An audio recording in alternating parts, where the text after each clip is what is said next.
infantry uses. And the very first vehicle we're going to bring on for you is a very small vehicle, but a really important one on the battlefield.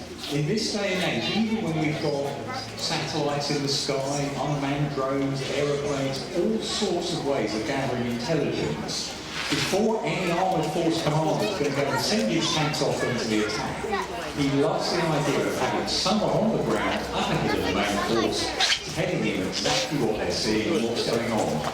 And traditionally, the military, to do this, have built very small, very fast vehicles. We call them scout vehicles, and military calls them reconnaissance vehicles.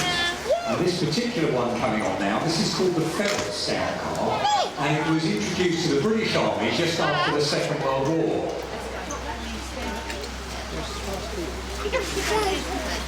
Now, the Ferret is often cited as the ideal reconnaissance vehicle. As I said, small. When you're small on the battlefield, harder to see and harder to hit by the enemy. It's actually quite a fast vehicle. It's a 3-ton armoured vehicle. You can get up to about 55 miles an hour on the open road, so that's quick. And the faster you are on the battlefield as well, the less chance the enemy have got to actually train their guns on you, aim their guns as it were, and fire at you. So again, small and quick is a great advantage. 2-man crew in this vehicle. Commander's up in the turret. He's the one with the binoculars. He's got the radio. He's radioing back to the main force commander everything he's seeing. And that might be where the enemy are, what's the best route forward, looking at the map, avoiding the wrong type of ground so that again your tanks don't go and get stuck on the way. Driver's in the front, and at the moment you can see he's got his hatches open. That's so that he can see obviously where he's going. If he comes under fire, he closes those hatches down and he looks through glass periscopes. Now you can look through some of those periscopes in the museum. The idea there, of course, is a bullet or something from a shell hits the glass, it may crack the glass, but nothing comes inside to wound the crew members or damage the vehicles. And they all have quick release buttons on the side. You drop out a broken one, in goes another one. Downside of those periscopes, it's like looking at the world through a glass fish tank. It tends to distort the outside world. And on a lot of modern armoured vehicles nowadays, they're actually putting video cameras all around the outside of the vehicle to help the guys inside see what's going on a lot better. And the truth is, in most armoured vehicles, all the hatches are closed down, visibility is pretty poor. Now, you've got things on this vehicle here that you'll have on your car. All British armoured vehicles have to be road legal. You've got headlights at the front, brake lights at the back. Things you won't have on your car, at least I hope you've got on your car. Things like smoke dischargers. They're those stubby little tubes you can see on the front wings. You see them on lots of turrets and vehicles in the museum. Each of those smoke dischargers contains a smoke grenade about the size of a Coke can. And the idea there is if you come under attack, driver or commander presses a button, out flies a pack of smoke grenades, you're hidden from the enemy, so you can back off, get out of trouble without the enemy seeing you. And again on this vehicle you can see all those things you see on lots of armoured vehicles in the museum. Things like pickaxes, shovels, tow ropes, things they're going to need on campaign. Little silver pots on back wing, that's a cooker, really important. In the British Army, the tendency is you look after yourself on campaign, you don't have hot food brought up to you. So you take what you need with you on that vehicle, which is why a lot of armoured vehicles will end up looking a bit like a scrap man's wagon because they put so many things on the outside of it. Machine gun in the turret, that's what they call a GPM, general purpose machine gun. It's really there for a bit of moral support for the crew. It's not there for fighting the enemy. If you bump into the enemy in this vehicle, quick burst machine gun fire, and then you back off quick.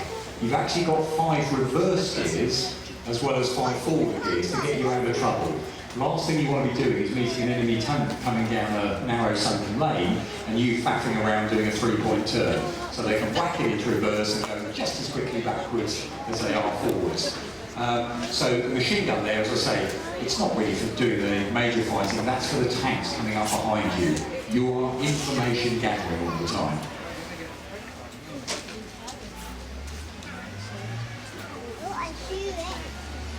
Now you can see that the Ferret is a wheeled vehicle. Now wheels and tracks, there's always a bit of a competition.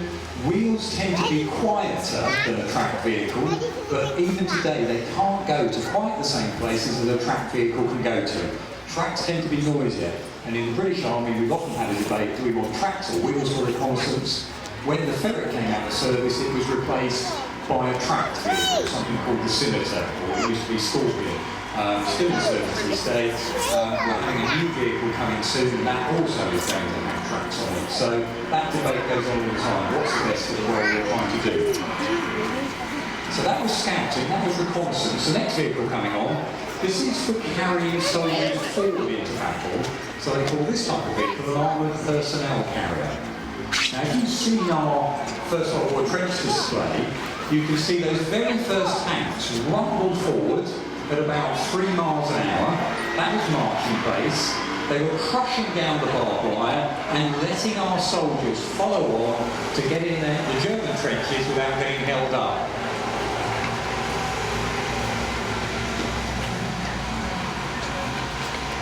Now, by the Second World War, tanks were doing many more things on the battlefield, and they were doing them much more quickly. So they start building vehicles to put the soldiers in so they can keep up with the tanks on the battlefield. So if you see all your war movies, the Germans, the Americans in World War II, they make half tracks. Tracks at the back, wheels at the front, put the soldiers in the back.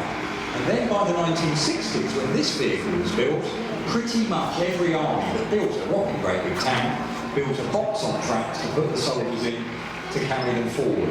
Now this particular vehicle, this one's called an FV Fighting Vehicle 432, and it was originally designed for the British Army back in the 60s. Lots of them were made, and actually there's a fair number still in service with the British Army to this day. It's amazing to think young soldiers driving them, quite often they're half the age of the vehicle they're driving around in. But like a lot of armoured vehicles these days, you don't tend to scrap them, you send them back to the factories to rebuild them. Now the 432, what it is really a box on tracks.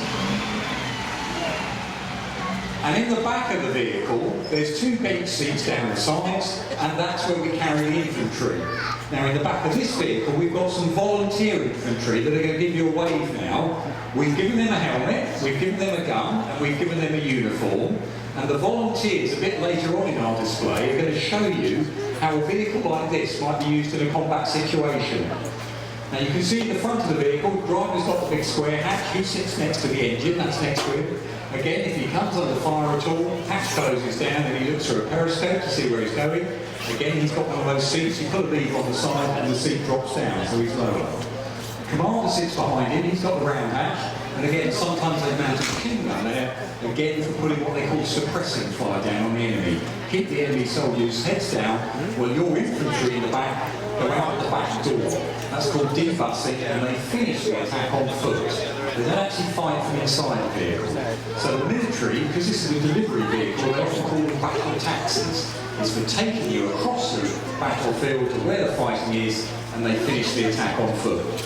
Again, you've got these smoke discharges on the front, areas for all the sorts of equipment they're going to need, and a long-serving vehicle, the 432. It's actually been replaced mainly as an armoured personnel carrier nowadays by a bigger vehicle called the Warrior. You may have seen that on the news sometimes.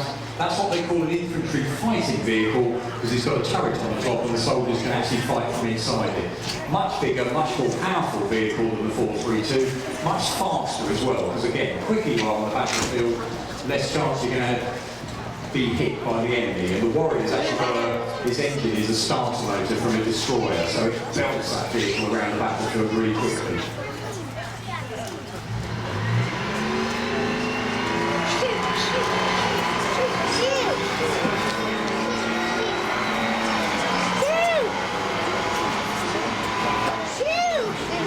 As I said, the 432 is still in service. It's a very simple, basic vehicle. As I said, it's almost like a metal box on track. So they use it for many other roles rather than just carrying soldiers. Some are made into ambulances, some carry engineering equipment, some are made into command posts. And nowadays, the ones that are in service, they call them a bulldog. And like many modern armoured vehicles, if they go on campaign, when they're going away, that's when they bolt all the extra armour and the extra whizzy gadgets on the outside.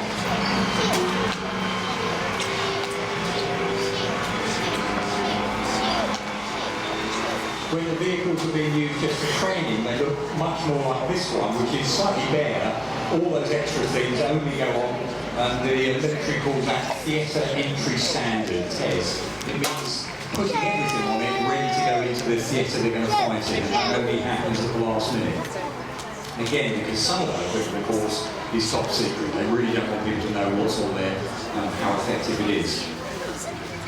So, that was an armoured personnel account. You will see a tank soon, don't worry. But before we get on to a tank, another one of those vehicles, easy to overlook, vital on the battlefield.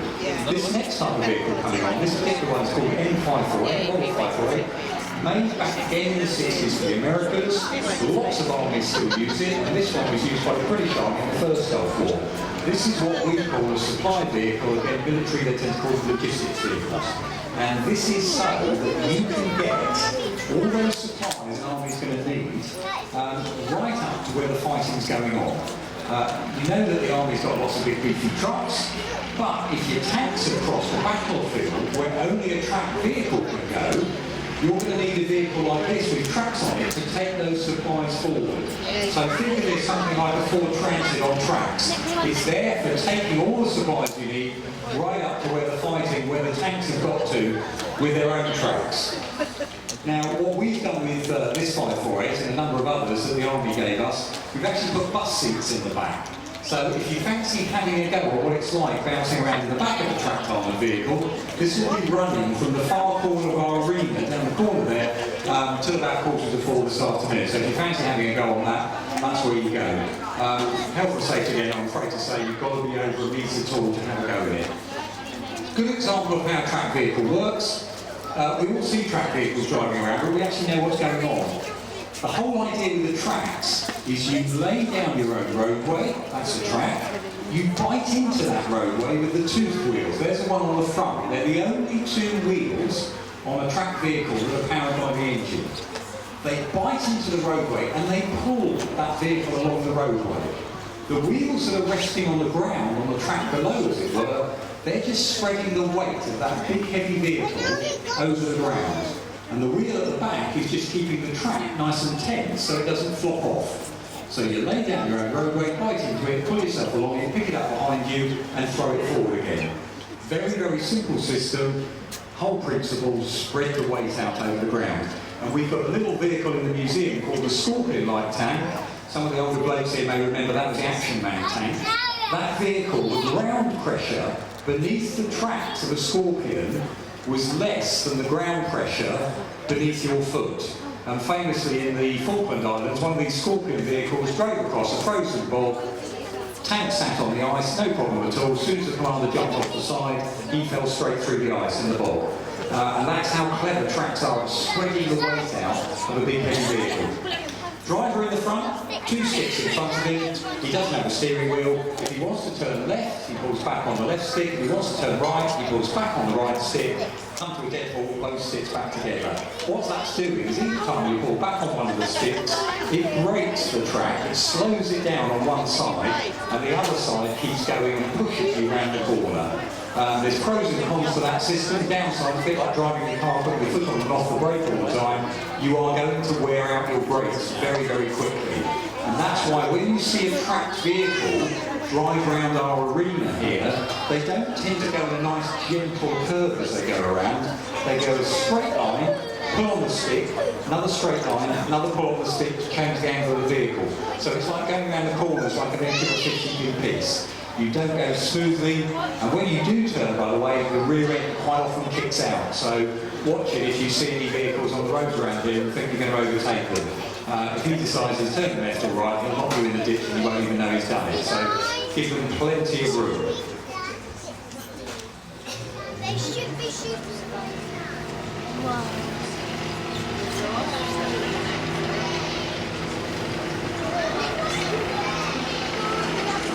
Now the M548 is made out of aluminium, which means it's a bit lighter, and it's also a vehicle they made amphibious. Just by the tracks going round, it will actually propel it across a lake or a river. And that means you can still get those supplies forward if the enemy are blown up the bridges. So again, from that side, really important feature on the vehicle. You never go on the sea with it. First wave over the top, cool, you go to the bottom like a stone. But these are all design considerations that the military have to think of, that perhaps we don't think of for civilian vehicles. Now, proper tank at last, I hear you say. This one coming up now, this is the British Army's Chieftain tank. from back in that period we call the Cold War. That's when Western nations, we may have been fighting the Eastern Bloc nations led by the Soviet Union. And this tank was our answer to the problem we had then, which is the Russians had thousands of tanks.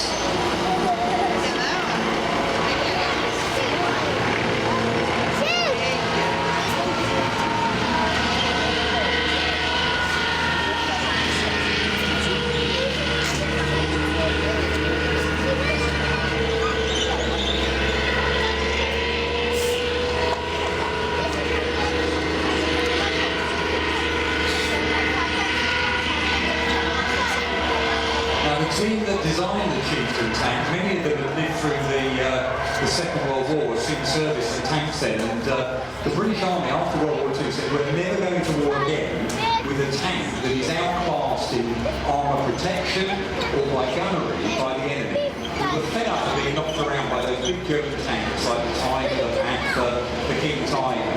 And that's some of the thinking that goes behind the Chieftain. They also knew it had to be a very sophisticated tank. We would never build as many as the Russians have got, so we knew our tanks had to be many times better. This tank was probably going to have to knock out 5 or 6 Russian tanks before it could afford to be knocked out itself if we were going to have any chance of winning on the battlefield. So a lot of thought and design goes into this tank. And when it goes into service at the end of the 60s, it's by far the best tank in the world at the time. Key thing about it is that whopping great big gun you can see on the front there. That's what they call a 120mm high velocity gun. 120mm, size of the hole at the end of the barrel, 12cm across, high velocity, the rounds come out that barrel with a tremendous amount of force behind them.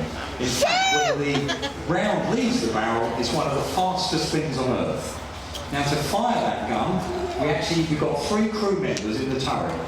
Commander's obviously in charge. He's the one with the machine gun and his cupola. He's looking out for targets for the gunner who sits in front of it.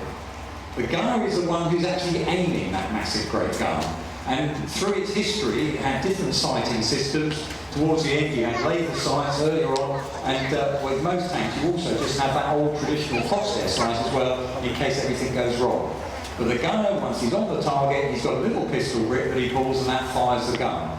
The loader is on the other side of the turret, and the loader puts in the first bit of the round, which is a piston, followed by a bag of explosive. And the idea of this tank, when it's firing at another tank, it doesn't fire bullet-shaped rounds anymore, we used to see coming out of a pistol or a rifle. When this is firing at another tank, it fires a piston at supersonic speed out the end of the barrel. The sides of that piston fall away, and it leaves a 13-inch long metal dart with little fins on the back to make it stable in flight, like a dart you throw at a dartboard. It fires that at supersonic speed at the enemy tank. That piston, or that dart, is made out of depleted uranium or tungsten. Depleted uranium is a waste product from the nuclear industry, very dense, very heavy metal. Tungsten, twice the weight of steel. So that has no explosive on it at all, just by the sheer kinetic energy, in other words, the sheer welly behind that bit of metal, it will smash its way through an enemy tank and quite often go out the other side as well. They got the gun so accurate that a good crew could hit a target 3 kilometres away with the very first round about 98 times out of 100. So in other words, if you're in range and this gun's pointing at you, you're a goner. It is that good and that accurate a gun. And it was going to have to be if it was going to be used in anger, because of all those Russian tanks it was going to have to take on. Now the 4th crew member is a driver. He's right down the front underneath the barrel of the gun. You might just see the top of his helmet. The lower he is, the lower the gun can be. And the lower the turret is with that gun in means you're a lower profile tank, harder to see, harder to hit by the enemy. So he's actually driving that tank in what they call a supine position, almost lying on his back. With those 2 sticks either side to keep him nice and low. Now the guns, the turret, the armour protection on this tank was second to none. Very, very thick armour. And when the Russians got bigger guns on their tank, we bolted more armour plates onto ours. So if you look around the front of the turret, there's these extra cheek pieces either side of the barrel. That was to thicken the armour up. The one weak point of the Chieftain, those of you old enough in the audience remember, it was the days of British Leyland. The Leyden 60 engine in the back was the thing that let it down. It was supposed to be what they call a multi-fuel engine. You could put petrol in it, diesel in it, a bottle of vodka, it was still supposed to work. It didn't. It really had a lot of teething troubles. And so a really good tank was let down a lot of the time on the engine at the back.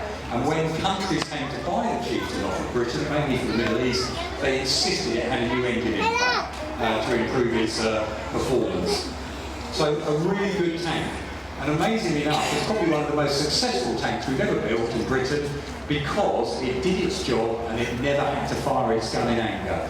The Cold War, of course, never became a hot war, but it did its job. It sat out in Germany with all the blokes there, keeping an eye on what was going on, not blinking, not taking their eye off the game, and in the end we know that the Soviet bloc collapsed and we in essence won that situation.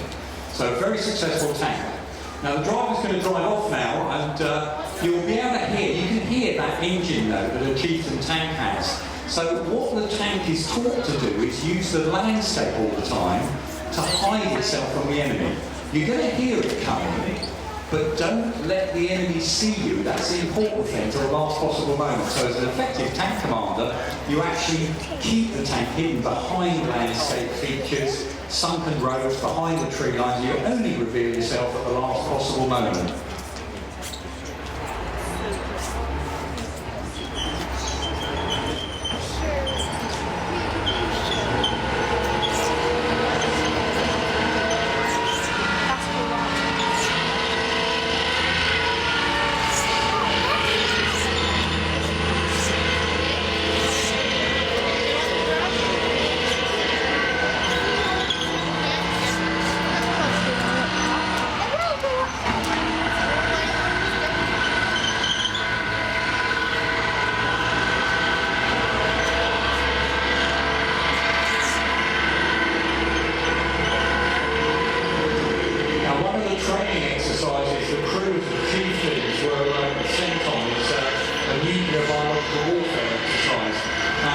You were actually locked inside your tank for 72 hours on the trot. So that means eating, sleeping, drinking, all your bodily functions in full view of each other. So you can understand why there are no secrets between a tank crew. There is nowhere in a tank as well. You can have an argument and go storming off to your bedroom.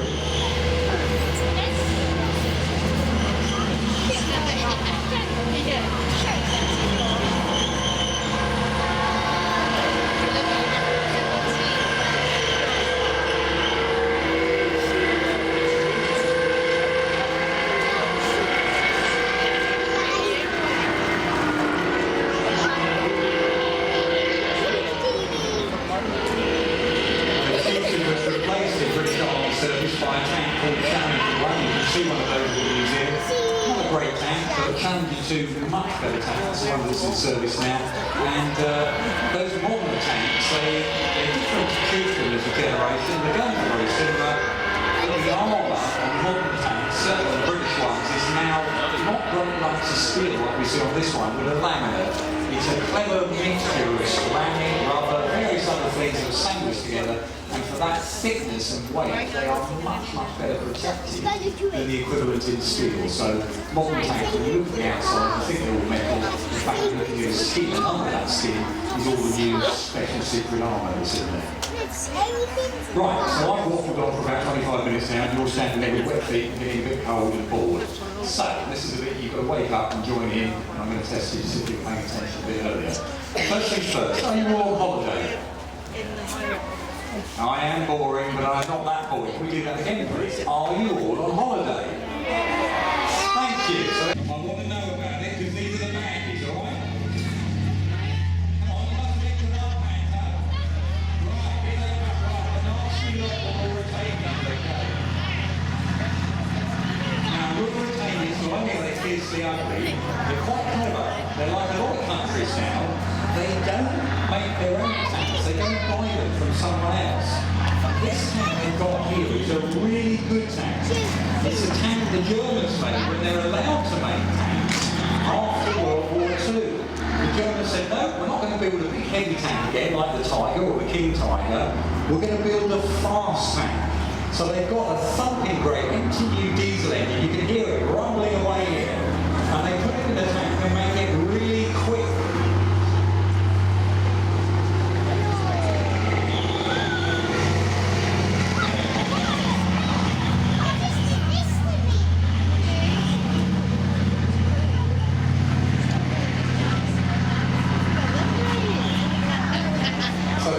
Americans thought the faster you are on the battlefield, the less chance you're going to get knocked out. No point in putting lots and lots of heavy armour on you. We might as well just be quick. And they got a really good gun as well. That gun on that tank is something called the L7 105mm. So 10.5mm, the end of the barrel. It's a British gun. They bought it off us. It was the one we had on our Centurion tanks. What do we think of it? I think that might be the Thank you. This is a bad you remember. I think your heart might be. So a really good gun on the tank as well. Thin armour. They weren't too worried about the armour thickness at the time. Very fast and a very reliable tank. And that's why lots of countries liked it, including the Mauritanians who bought it.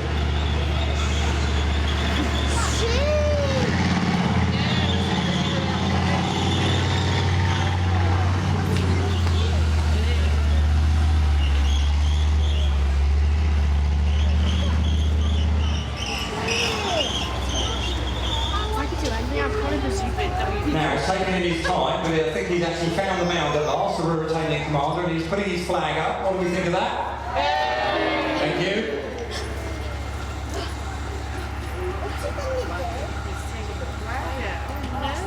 Now, tanks tend to have their thickest armour on the front, so you tend to point your tank to where you think you might be being attacked from, because in other words, you've got the best thickness for defence on the front there. So obviously the Mauritanians think they might be being attacked